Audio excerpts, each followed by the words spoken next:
La ética es el estudio de valores que establece qué comportamiento es correcto o incorrecto. La ética está relacionada con la moral, pero la moral es el conjunto de costumbres y normas que se consideran en una sociedad y en un momento determinado, como lo observamos en el caso de la esclavitud, que era moralmente aceptada en un momento de la historia. Sin embargo, un sistema ético cristiano no adoptará el relativismo moral, ya que la Biblia enseña que hay un bien y un mal absoluto definido por Dios. Veamos Isaías 5:20.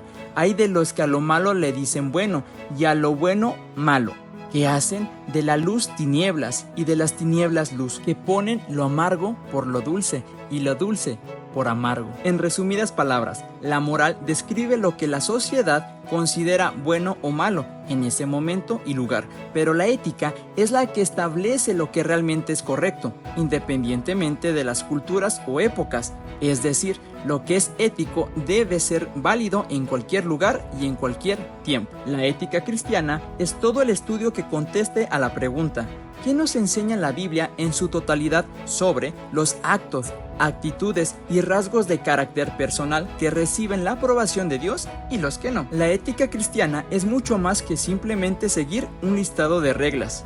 Es pensar mucho y cuidadosamente acerca de lo que significa ser un seguidor de Cristo en las decisiones diarias, con el máximo respeto por Dios y los demás. Veamos en Juan 15:10.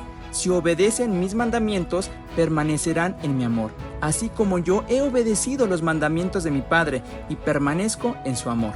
Cuando vamos a decir algo o hacer, debemos preguntarnos si lo estamos haciendo porque la Biblia lo respalda o porque así la situación lo requiere. La ética cristiana no tiene que ver con el seguir ciertas normas de conducta, pues los fariseos se conducían de esa manera, sino primero sería tener un carácter divino, y la conducta sería un resultado de un carácter transformado, un carácter como el del Señor Jesucristo, que se vería a simple vista y lo podemos ver en los frutos del Espíritu Santo en Gálatas 5:22. Entonces, la ética cristiana no viene de un razonamiento humano ni de la cultura del momento, sino de la revelación de Dios dada al hombre, y lo podemos ver en Romanos 1 del 19 al 21, porque lo que de Dios se conoce le es manifiesto, pues Dios se lo manifestó, porque las cosas invisibles de Él, su eterno poder y deidad, se hacen claramente visibles desde la creación del mundo, siendo entendidas por medio de las cosas hechas, de modo que no tienen excusa, pues habiendo conocido a Dios, no le glorificaron como a Dios, ni le dieron gracias, sino que se envanecieron en sus razonamientos, y su necio corazón fue entenebrecido.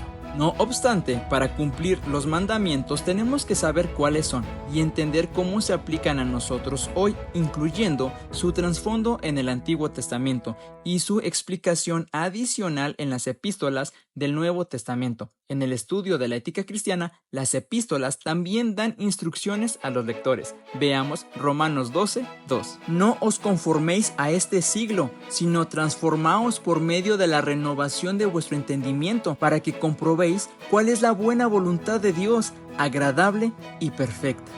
Y en Hebreos 5:14 nos explica que la capacidad de entendimiento de cómo Dios quiere que nos conduzcamos en la vida está directamente relacionada con el tiempo que pasamos leyendo su palabra y dejando que nos transforme por medio del Espíritu Santo. Entonces, una vez que nuestros sentidos hayan sido ejercitados en la palabra y por ella, podemos discernir más fácilmente cuál es la voluntad de Dios para nuestras vidas y cómo hemos de vivir correctamente. Ahora, si quieres explorar más temas a través de la ética cristiana, te invito a leer los libros de ética cristiana del pastor Miguel Núñez y del teólogo Wayne Grudem, de donde nos basamos para hacer este video. Y por último, te dejo las 6 características de la ética cristiana. La ética cristiana está determinada por la revelación de Dios.